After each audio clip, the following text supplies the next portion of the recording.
வணக்கம் மக்களே. இந்த வீடியோவில் நம்ம என்ன செய்தி பார்க்க போகிறோம்னா, ஸ்கின் கோலாவுக்காக குடிக்க ஆரம்பித்தேன். பேட்டியில் மானத்தை வாங்கிய சீரியல் நடிகை. இணையதளத்தில் வைரலாகும் செய்தி. வாங்க என்ன தகவல் என்ன செய்தின்னு இந்த வீடியோவில் விரிவாக பார்க்கலாம். அதுக்கு முன்னாடி முதன்முறையாக நம்ம சேனலை ஃபஸ்ட் டைம் பார்க்குறீங்கன்னா சப்ஸ்கிரைப் பண்ணாதவங்களாம் சப்ஸ்கிரைப் பண்ணிக்கோங்க. பெல் பட்டன்ஸ் மூலமைக்கு நம்ம சேனலோட நோட்டிஃபிகேஷனை எனபிள் பண்ணிக்கோங்க. நாங்கள் போடுற வீடியோ எல்லாமே உங்களுக்கு உடனுக்குடனே வந்து சேரும். வாங்க என்ன தகவல்னு பார்க்கலாம். சன் தொலைக்காட்சியில் ஒளிபரப்பான மெட்டி வழி தொடரின் மூலம் சின்னத்திரையில் நுழைந்தவங்க தான் கிருத்திகா அண்ணாமலை.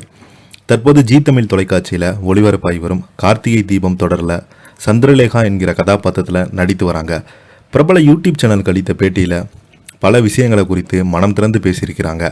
அதில் தொகுப்பாளர் ஆசார் நடிகை கீர்த்தியாவிடம் ரேஷ்மா பாசிபிலிட்டி கிட்ட இருக்கிற ஒரு விஷயம் தன்னிடம் இல்லை, அது என்னன்னு கேட்டாங்க. அதற்கு பதிலளித்த கிருத்திகா, நான் அவரை விட உயரமாக இருப்பேன். இது குறித்து அவரே என்னிடம் பலமுறை பேசியிருக்கிறாங்க. அதனால் தான் அது பெருமையாக எடுத்துக்கொள்கிறேன். அவருடைய ஸ்கின்னை நன்றாக பராமரிப்பது அது என்னிடம் இல்லை என்றாங்க. அதைத் தொடர்ந்து கமலேஷுடன் காதலா என்ற செய்தியை பரவியது. அது உண்மையா என ஆசார் கேட்டதுக்கு, அதற்கு அப்படி இல்லை, சுகன்யா நடித்த ஆனந்தம் சீரியலில் அவருடன் நடித்திருந்தேன். அப்போது கமலேசன் பார்ப்பதற்கு மிகவும் ஸ்மார்ட்டாக இருந்தார். அந்த நேரத்தில் அவர் மீது ஒரு க்ரஷ் இருந்தது. ஆனால் அது காதல் இல்லை என பதிலளித்திருந்தாங்க. இந்த நிலையில் பார்த்தீங்கன்னா, முதல்ல எப்போது சரக்கடித்தீங்கன்னு ஆசை கேட்டார்.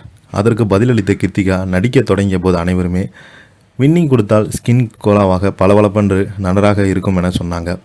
அதற்கு அப்பொழுதுதான் முதலாக ஒயின் குடித்தேன். தினமும் தூங்கும்போது கொஞ்சமாக ஒயின் குடித்து விட்டு தூங்கினால் நிச்சயமாக நல்ல குளோ கிடைக்கும் என்று, அதிகமாக கொடுத்தால் பலன் தராது என்று 22 வயதிலே இருந்து அதைத்தான் நான் குடித்து வருகிறேன்.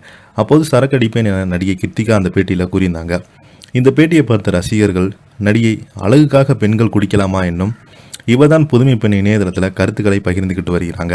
இப்போ பார்த்தீங்கன்னா இந்த செய்தி தான் சோசியல் மீடியாவில் வைரல் ஆகிட்டு வருது. அதை பற்றி நீங்கள் என்ன கீழே உள்ள கமெண்ட் பாக்ஸில் மறக்காமல் பதிவிடுங்க. இந்த வீடியோ உங்களுக்கு பிடிச்சிருந்தா லைக் பண்ணுங்கள், ஷேர் பண்ணுங்கள், கமெண்ட் பண்ணுங்கள்.